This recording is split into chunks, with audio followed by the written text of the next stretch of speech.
한 주간 있었던 부동산 뉴스 한번 다뤄보겠습니다. 약발 떨어진 대출 규제 해가지고 627 대책이 이제는 별로 효과가 없다. 서울 시민들도 이제 서울 집값 더 오를 것이다라고 해가지고 이게 주택 구매 지수 뭐 이런 게 있거든요. 그래서 이제 집을 사기를 희망하느냐 뭐 아니면 좀 안 사고 싶느냐 이런 거에 대한 지수를 재는데 이게 계속 올라가고 있다라는 내용이고요. 실제로 통계치들도 보면은 627 대책 이후로 상승세가 꺾이고 하락세로 전환된 게 아니고 상승률이 좀 낮아졌습니다. 그러니까 계속 올라가는데 가파르게 올라가던 게 살짝 이렇게 완만하게 올라가고 있는 추세다라고 보시면 될 것 같아요. 자, 거기다가 이번에 이재명 대통령이 이런 얘기를 했습니다. 이게 상승세가 꺾이지 않을 거라는 거에 대해서 어찌 보면 정부가 인정한 셈인데 이게 이번 정책 하나로, 그러니까 97 대책 하나로 집값이 잡히거나 할 수는 없다. 그래서 앞으로 추가 규제는 계속될 것이고 투기를 막을 수 있다면은 끊임없이 대책을 내놓겠다라고 이제 얘기를 했습니다. 그러니까 과거에 문재인 정부 때도 뭐 정책을 뭐 26번, 30번 이렇게 나왔었잖아요. 그것처럼 이번에도 아마 그런 식의 정책들이 꾸준히 이어지지 않을까. 라고 생각이 들고, 이 전세대출 규제에 대해서는 계속적으로 얘기가 나왔잖아요. 근데 이번에는 이제 1주택자 전세대출을 좀 규제를 했습니다. 근데 다음번에는 아마 무주택자이신 분들 중에서 전세대출을 좀 이렇게 규제하는 게 나오지 않을까. 뭐 규제 지역을 뭐 늘리는 것들도 나올 것 같기도 하고요. 자, 강남 3구와 용산구 토지거래 허가구역이 이제 9월 30일에 끝나거든요. 원래라면은. 근데 이게 재지정이 지금 유력한 상황이죠. 아무래도 오세훈 시장이 지정은 했지만 풀기가 쉽지는 않을 것 같고, 만약에 오세훈 시장이 푼다고 하더라도 뭐 국토부 장관이 재지정해버리면 되기 때문에 별 상관은 없을 것 같기도 한데 아마 풀기는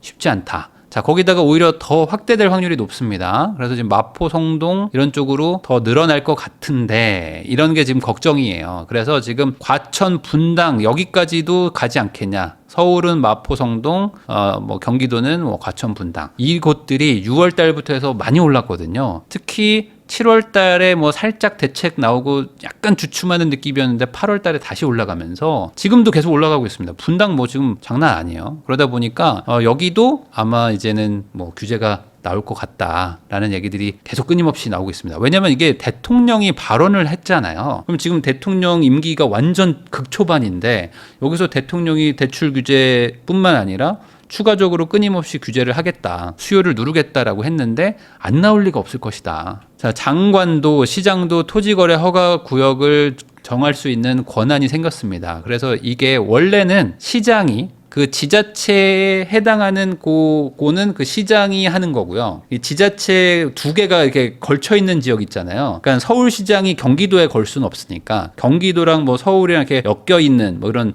중첩된 지역들은 장관이 거는 거였는데 이제는 법이 바뀔 겁니다. 그래서 장관이 그냥 원하면 서울시도 걸고 부산도 걸고 막 거는 거예요. 그러니까 한마디로 이제 시어머니가 2명이라는 거죠. 그러니까 예를 들어 극단적으로 장관이 건 거를 시장이 풀 수도 있고, 그럼 시장이 풀면 장관이 다시 걸 수도 있는 이상한 제도가 돼버렸어요. 그러니까 한 명이 걸고 한 명이 취소하고 그럼 또 걸고 또 취소하고 막 이렇게 할 수 있다는 거예요. 아주 극단적으로 얘기하면은. 그래서 이게 좀 이상한 거잖아요. 원래는 이게 지자체장이 거는 게 맞죠. 그리고 지자체 2개, 3개 복수로 이렇게 엮여 있는 대규모 지역은 장관이 이제 시장들에게 의견을 구해서 이게 하는 게 맞는데, 이번에 아마 이제 시장이 이제 그 정권의 의도대로 만약에 하지 않는다면은 정부 정책이 먹히지 않을 수 있으니까 장관이 하겠다라는 식으로 한 것 같아요. 그러니까 아무래도 이제는 장관이 의사를 훨씬 더 강력하게 주장하면 그렇게 될 확률이 높겠죠. 자, 주택 매매 사업자 그리고 주택 임대 사업자의 대출을 이번에 금지했잖아요. 97 대책 때 그게 딱 들어가면서 가장 큰 문제가 뭐냐면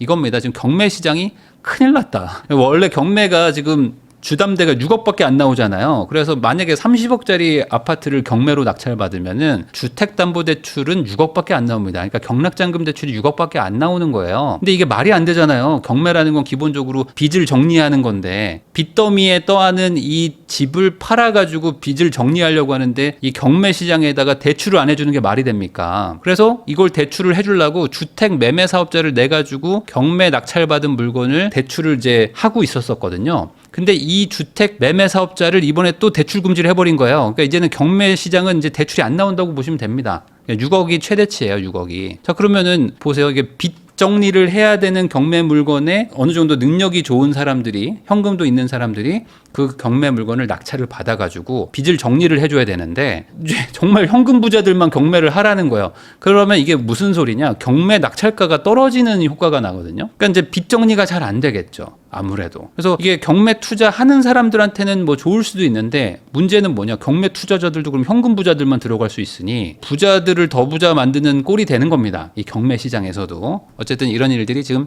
일어나고 있다. 그래서 매매 임대사업자 주담대 막았다 했더니 지금 뭐 매물도 줄고 뭐 파산 명령도 뭐 늘어나고 뭐 한다는 거야. 그러니까 시장에 지금 충격을 주고 있는 거야. 특히 이제 이런 사업자라는 건 뭐냐면 매매 사업자, 이거 사고 팔고 하는 사람들, 임대사업자, 뭐 빌려주는 사람들입니다. 근데 이런 사업을 하는 사람들한테 대출을 그냥 막은 거예요. 언제부터? 그냥 9월 8일부터 막아버렸어요. 그러니까 이제 어떻게 됩니까? 아니, 사업을 하는 사람한테 갑자기 돈줄을 끊어버리면 망할 수도 있잖아요.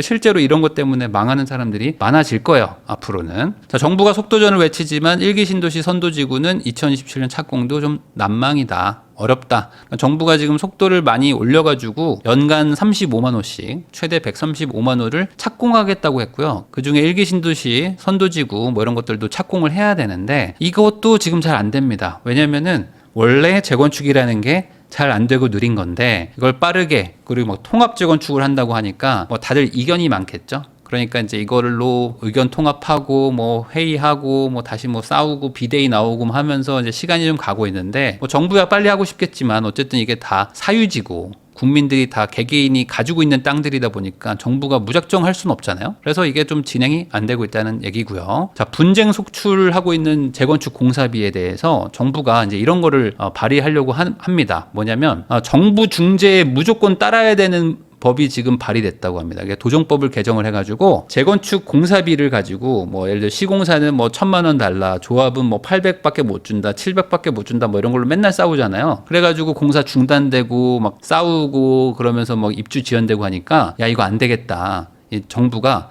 확실하게 이거 가르마를 타줘야 되겠다. 해서 이제 국회에서 법을 뭘 만드냐? 재건축 공사비 분쟁이 일어나면은 분쟁위원회에서 결정한 거가 법적 효력이 있게 하겠다. 자, 이렇게 합니다. 자, 근데 그러면 이 위원회장은 누구냐?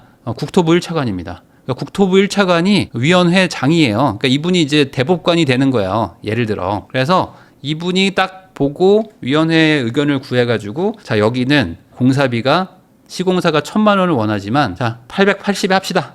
이렇게 딱 하면 그게 법적인 효력이 생기는 겁니다. 그러면은 그냥 그거에 따라가야 되는 거예요. 자, 그럼 이제 어떻게 되냐? 건설사들 입장에서는 재건축도 이제 무서운 거예요. 왜냐면 이거 공사비가 많이 늘어날 수도 있는데, 야, 이거 위원회에서 만약에 우리가 원하는 대로 판결을 안 해주면 어떡하지?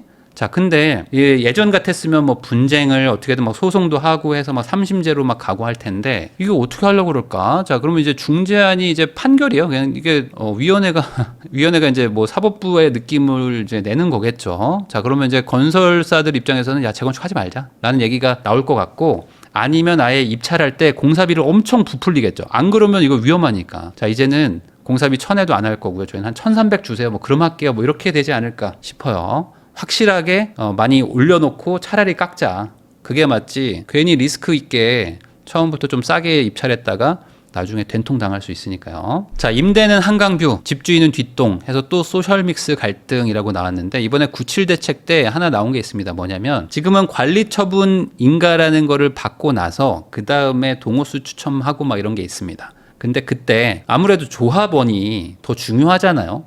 당연히 조합의 그 조합원들 땅을 가지고 이 아파트를 이제 신축하는 거기 때문에 조합원들한테 좋은 동호수를 배정을 하고 남는 거를 이제 일반 분양으로 빼고 뭐 그 중에서는 뭐 이제 임대 아파트도 또 주고 합니다. 그러니까 동호수 배정을 할 때 조합원 위주로 하는데 그거 하지 말라고 해가지고 이번에 어떤 게 나왔냐? 관리처분 인가 나기 전에 관리처분 그거 나기 전에 임대동은 먼저 동호수를 뽑으라는 거예요. 그러니까 야, 이게 뭐지? 자, 그러면은 이게 물론 기존에도 있었어요. 이게 시행령 같은 걸로 있었는데 이거를 뭐 약간 좀 피해 가려고 조합에서도 나름 머리도 쓰고 막 합니다. 막 블록으로 묶어가지고 여기는 뭐 조합 주고 여기는 안 주고 뭐 이런 걸 했었는데 그런 거 하지 말라는 거예요. 자, 소셜 믹스 확실하게 해라 니네들. 그래가지고 어떻게 하냐? 관리처분 계획 인가니까 이거는 이제 인허가권자가 최종 컨펌을 하는 겁니다. 최종 컨펌하기 전에 자 임대 아파트 동호수 뭐 줄 건지 가지고 와. 그러면 내가 허가해 주겠다는 거예요. 그러면 예를 들어 뭐 한강뷰 동호수를 막 일부러 뺐어. 그러면은 야 허가 안 해줄 거야. 다시 돌아가. 안 돼 돌아가 이런 거 한다는 거예요. 그러면은 이거 어떻게 하라는 거지? 자 근데 어쨌든 한대요. 자 그래서 관리처분 인가 나기 전에 임대주택 추첨을 무조건 해야 됩니다 이제. 자 그러다 보니까 조합들 입장에서는 야 이럴 거면은 이거 하는 게 맞아 하면서 이제 점점 시간을 좀 끌 수밖에 없어요. 지금 가장 큰 문제가 이번에 음마아파트 있죠. 음마아파트가 지금 4,000세대인데 6,000세대로 재건축을 하거든요. 근데 그중에 1,000세대가 임대 아파트입니다. 음마아파트는 늘어나는 2,000세대 중에 1,000세대가 임대 아파트예요. 근데 그러면 그 1,000세대가 이제 동호수를 먼저 뽑아요. 그리고 나서 나머지를 가지고 조합원들이랑 일반 분양자들이 이제 나눠 갖는 개념이 되는 거죠. 임대주택한테 이렇게까지 해줘야 되는 이유가 뭔지 잘 모르겠어요. 거기다가 또 하나 추진하고 있는 게 있습니다. 뭐냐면 전세, 월세 지금 전환이 더 빨라질 것 중에 하나가 바로 이겁니다. 전세 에스크로 제도 얘기가 다시 나오고 있는데 뭐냐면 전세금을 받아가지고 통장에 넣어놓으라는 겁니다. 그러니까 에스크로가 뭐냐면 우리가 지금 뭐 당근 같은 거 하시는 거 보면은 뭐 중고 거래할 때 에스크로 회사가 있습니다. 여기에다가 돈을 맡겨놓고 그 다음에 물건을 받으면 이 에스크로 회사가 돈을 보내주는 뭐 예를 들어 뭐 네이버 쇼핑 이런 거 있잖아요. 그런 거 보면은 먼저 물건을 보내주잖아요. 그리고 나는 결제를 해놓고 물건을 배송 받았다고 클릭을 하면 구매 확정을 누르면 돈이 가는 시스템이죠. 요게 에스크로인데 전세에도 이런 제도를 하겠다는 겁니다. 그래서 전세 에스크로 관련된 회사가 하나 있겠죠. 요 공공기관에서 전세금을 받아놓고 가지고 있겠다는 거예요. 그러면은 요거를 들고 있다가 요 전세입자가 나갈 때 돌려준다는 거죠. 자 그러면 이게 전세제도가 무슨 의미가 있는 건가? 그러니까 그 전세금을 받아가지고 그걸로 뭘 쓰려고 전세를 주는 거잖아요. 근데 그 전세를 어차피 돈을 못 쓰고 어디다 맡겨놓을 거면은 그냥 주담대 받아가지고 월세를 주지 이걸 왜 전세를 줍니까? 자 근데 지금 어떻게 되죠? 주택담보대출도 막아놨잖아요. 그러니까 주택담보대출도 막혀 있으니까 전세를 줄 수밖에 없는데 전세를 주면 그 돈은 또 국가가 들고 있다는 거죠. 그리고 이제 2+2로 계약갱신 청구권이 있기 때문에 4년간 전세를 줘야 돼요. 그럼 나는 이 집을 남한테 빌려주고 돈도 못 쓰고 뭐 이자도 뭐 이자는 좀 주겠지만 뭐 이자 정도 받으면서 가지고 있겠죠. 그래서 이게 뭘까? 자, 근데 이게 계속 얘기가 나와요. 이게 전세 에스크로가 예전에도 계속 나와가지고 아니 이거는 전세 제도에 대한 기본적인 이해가 없는 건데 왜 이러지? 근데 이 얘기가 또 나와서 아마 이걸 할 수도 있을 것 같아요. 지금 그렇게 되면은 누가 전세 줍니까? 아무도 안 주겠죠. 어떻게든 실거주하러 들어가든지 월세 줄 것이다. 그래서 월세로 더 많이 될 것 같습니다. 자, 잠실 중개업소가 지금 셔터를 내렸다. 이유가 뭐냐? 20억 이상 거래를 하면은 전수조사하겠다고 해가지고 이번 97 부동산 대책에 나왔어요. 그래서 이제 20억 이상짜리 집을 산다? 그럼 너 자금 출처 조사한다. 그리고 너 거래에 뭐 문제 있었는지 아닌지 내가 한번 뒤져볼게. 한마디로 이제 사지 말라는 거죠. 그래서 이번 대책 이후로 항상 이런 것들은 잠실이 보통 타겟입니다. 가장 세대수도 많고 거래도 많이 되기 때문에 잠실에 나가가지고 이제 공인중개사들 막 터는 거죠. 그래서 이제 보통 이렇게 되면은 공인중개사분들이 그냥 문을 닫아버려요. 어차피 이거 해봐야 답이 안 나오니까 문 다 닫고 뭐 나중에 뭐 연락 주세요, 카톡 연락 주세요, 뭐 이렇게 하면서 다 이렇게 막 문 닫고 막 쉬거든요. 근데 아마 지금 이제 이런 일들이 일어나고 있을 것이다. 그만큼 지금 정부가 이제 거래를 못하게 하려고 어떻게든지 막고 있는데 뭐 모르겠습니다. 뭐 20억 이상 거래하는 사람들 중에는 뭐 당연히 자금에 좀 이렇게 희미한 부분도 있고 좀 뭐 그레이존도 있겠지만 대다수는 그냥 문제없이 사는 거거든요. 근데 뭐 그냥 약간 잠재적 범죄자 취급을 하는 게 있어요. 자, 집 장사 나서는 LH 어떻게 할지는 깜깜이다. 빚이 늘고 혈세 투입이 불가피하다. 그래서 지금 현재 LH의 부채가 160조인데 한 4년 지나면 260조가 됩니다. 근데 이제 이런 LH가 앞으로 이제 시행을 더 할 거니까 빚이 훨씬 많이 늘어날 것이고 그리고 그걸 이제 분양을 못 하게 되면은 임대를 주게 되면 당연히 이제 빚이 해소가 안 되고 이자는 막 몇 조씩 나가는데 이걸 어떻게 할까? 공사비도 계속 높아질 거고 그리고 이번에 나온 그 안전 대책을 보면은 LH도 공기를 충분히 줘라. 그리고 LH가 공사비도 충분히 많이 올려줘라. 그리고 사고 나면 기관장을 해임시키겠다. 뭐 이렇게 해버렸잖아요. 그러니까 이제 LH 입장에서도 싸게 분양을 못해요. 이제는 분양 못하고 공사비 최대한 많이 줘가지고 공기 넉넉하게 잡아야 되는데 정부 입장에서는 빠르게 공급하라고 하니까 어떻게든 입주를 빨리 시키려고 하는데 공사 기간을 또 넉넉하게 줘야 되니 LH 그 사장님 입장에서는 얼마 못하고 갈 것 같다. 라는 생각을 하고 계시지 않을까 싶기도 합니다. 자, 오세훈 시장이 요즘에 이제 정부랑 완전 지금 막 척을 지고 싸우고 있습니다. 왜 그러냐면 이번 97 대책에 대해서 지금 비판을 하고 있어요. 왜냐면 이대로 가면은 안 되겠다. 왜냐면 공공 주도로 해가지고는 공급이 안 된다라는 거를 지금 오세훈 시장 계속 얘기를 하거든요. 그래서 이제 서울과 강남에 주택을 공급해야 된다. 그래서 집값이 잡힐 수 있지. 뭐 지금 정부 정책은 아니다라고 하는데 제가 봤을 때 오세훈 시장님도 기존에 뭐 민간 위주로 뭐 하겠다고 했지만 잘 안 됐거든요. 잘 안 됐는데 어쨌든 정부안은 너무 심하다. 뭐 이런 얘기를 지금 하고 계신 것 같기는 합니다. 그래서 지금 오세훈 시장이 이제 내년 지방선거도 있기 때문에 압도적 속도 규모로 주택 공급을 한다고는 하고 있는데 사실 지금 신통기획이나 이런 게 잘 안 되고 있어요. 그리고 이제 뭐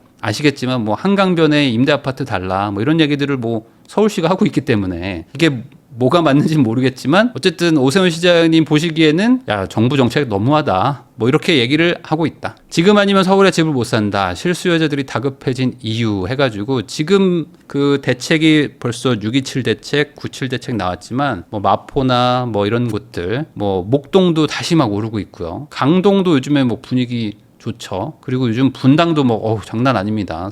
성남이나 분당 이런 데들도 막 올라가고 있어요. 우선 매물이 많이 사라지고 막 이러고 있다 보니까 실제로 집을 살려고 하는 분들은 되게 조급합니다. 왜냐면 지금 현장 가보시면 알거든요. 살만한 좋은 동네는 매물이 막 팍팍 사라지고 있어가지고 지금이라도 사야 되는 거 아닌가요? 라는 생각들을 할 수밖에 없는 거죠.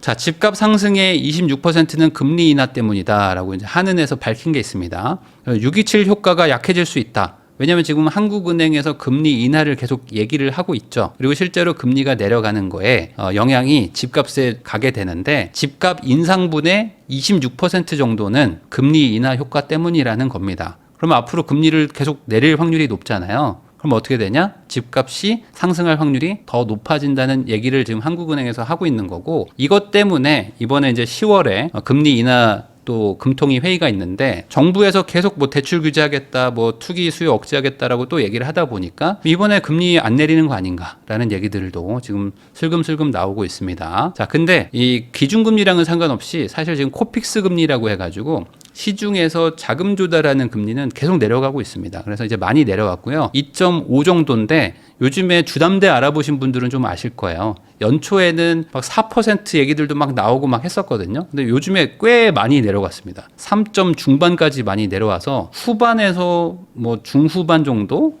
3.56, 뭐 7, 요 정도 빌리는 분들도 슬슬 나타나고 있어요. 그만큼 이제 좀 전반적인 시장 금리가 내려오고는 있는데 이 기준금리가 내려가면 아마 추가적으로 더 반영되지 않을까. 그러니까 이제 금리 인하를 언제까지 막을 수 있을까? 좀 경제도 안 좋은데 이런 상황에서 뭐 아마 10월에는 한 번은 내리지 않을까라는 생각이 들긴 듭니다. 자, 그런데 이 상황에서 또 이제 또 다른 얘기가 하나 나오고 있어요. 뭐냐면 민주당 쪽에서는 이런 얘기가 나옵니다. 지금 고소득자들이 금리가 너무 낮다. 그리고 상대적으로 신용이 안 좋은 사람들한테 너무 과도한 금리를 부과하고 있는 게 아니냐라는 게 지금 정부 여당 차원에서 나오고 있어요. 근데 이건 사실 어쩔 수 없는 게 고소득자가 당연히 이자 상환 능력이 좋죠. 그러니까 신용이 좋고 그럼 신용이 좋기 때문에 은행 입장에서는 금리를 싸게 빌려줄 수밖에 없잖아요. 왜냐면 아니 우량 손님이니까 이 사람한테 좋은 금리를 주는 건데 저신용자들은 당연히 소득이 불안정하고 그리고 갚을 확률이 낮기 때문에 장사하는 입장에서는 좀 웃돈을 받을 수밖에 없단 말이에요. 왜냐면 돈을 많이 떼이니까. 근데 고소득자한테 금리를 올려가지고 저소득자들한테 금리를 좀 인하시켜줘야 된다는 얘기가 지금 정부 차원에서 막 나오고 있거든요. 이게 뭘까? 이거 고소득자, 고신용자들, 그러니까 되게 뭐 열심히 살고 돈 많이 벌고 착실하게 해가지고 이자도 잘 갚고 안 떼먹을 사람들한테 이자를 높이겠다는 건데 뭐 모르겠습니다. 이런 걸 뭐 정부 차원에서 뭐 할 수는 있겠죠. 정부 차원에서 뭐 복지 정책으로 할 수는 있겠지만 이거를 이제 금융권에다가 야, 너네들 좀 고소득자들한테 이자 좀 더 받아가지고 저소득자들한테 이자를 좀 깎아줘라라고 하는 거는 이게 시장 원칙엔 좀 안 맞는 건데 어쨌든 뭐 그렇게 한다고 합니다. 그래서 앞으로 전반적으로 지금 뭐랄까요? 이 좀 고소득자, 뭐 고자산가 이런 분들은 이제 뭔가 좀 정부의 규제나 이런 좀 정책에 좀 타겟이 좀 되는 것 같고요. 전반적으로 뭐 지금 당연히 힘든 뭐 자영업자나 뭐 저소득층 이런 계층에게 혜택이 좀 가는 쪽으로 정부 정책이 가고 있다는 거는 꼭 기억을 하시고 앞으로 시장에 대응을 하시면 되겠습니다.